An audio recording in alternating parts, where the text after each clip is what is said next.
All right, Sean Tier, Seantere, Chief of the Harris County DA's Office, Vehicular Crimes Division. What we have here is about roughly 2 hours ago, the Honda Accord that you see behind me was exiting 59 and was struck from behind by another vehicle, a Cadillac. It was struck so hard and with such force that it was driven into the pillar behind us, and the car burst into two different pieces. The driver was dropped and ejected out of the vehicle. The Cadillac stopped momentarily and actually stopped apparently on top of the deceased. Witnesses indicated to the driver that he was actually stopped on top of a human, at which point he decided to flee.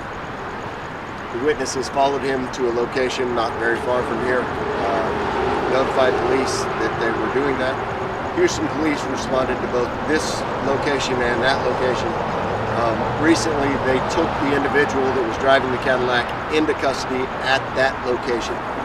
He is currently being transported to the Joint Processing Center to be further evaluated for intoxication. He is already being charged with failure to stop and render aid, resulting in death, and there may be additional charges filed tonight as well. Signs of intoxication. Yeah, initial indications both from this scene and from when we came into contact with him later at the residence that they arrested him at indicate that intoxication likely played a role in this crash, and that's what we're looking at right now. We could, by the end of tonight, be looking at an intoxication manslaughter charge as well for this individual. But that's a decision that's going to be made in the next few hours. It's not one that we're going to make right now based on just odor and the observations of what we have right now. We're going to do a full investigation. We're going to take blood from this individual. We're going to determine whether or not he was intoxicated at the time that he caused this crash. What is abundantly clear is that he fled the scene of this crash. And he fled the scene after being notified that he was literally stopped on top of him. That's unacceptable. That whether or not this person could have been saved is immaterial. If you're involved in a crash like this, you stop. You make sure that everyone involved has the medical attention they need. This individual didn't do that.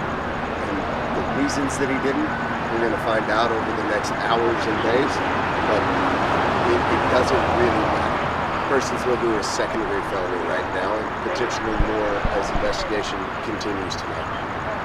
I mean, this is a pretty violent, horrific crash, would you say?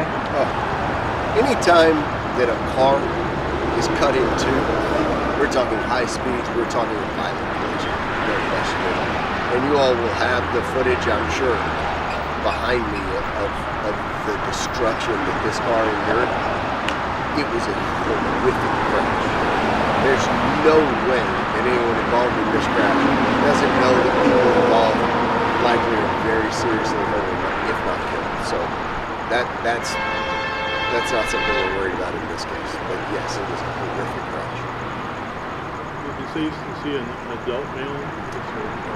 We do not know really anything about the deceased. The Houston Police Department Vehicular Crimes Division is truly on the cutting edge of this, and they are the most compassionate organization I've worked with about notification of next of kin.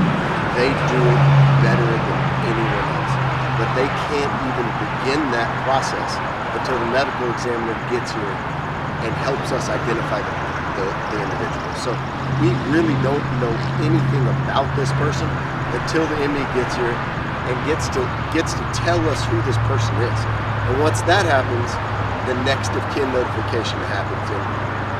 And I've been a part of that before, and let me tell you, it is one of the most gut-wrenching moments that any first responder or law enforcement has to do, is telling a loved one that they've lost someone on the road, which brings us back to how important it is for all of us to be good citizens, to drive responsibly on the roads, because I have had to watch the Houston Police Department and all of our law enforcement agencies tell loved ones their loved ones never coming back because of the selfish actions of something.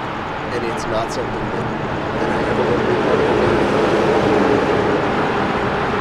Any other vehicles involved or any other injuries or anything?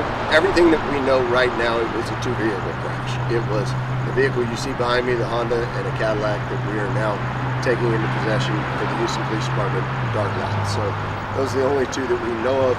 All indications are that the driver of the Cadillac was not injured in this crash. And I noticed they're giving somebody a field sobriety test. Is that your suspect or is that an unrelated incident? That's unrelated to this. There's the only field sobriety test that this individual is going to be undergoing are at the Joint Processing Center downtown.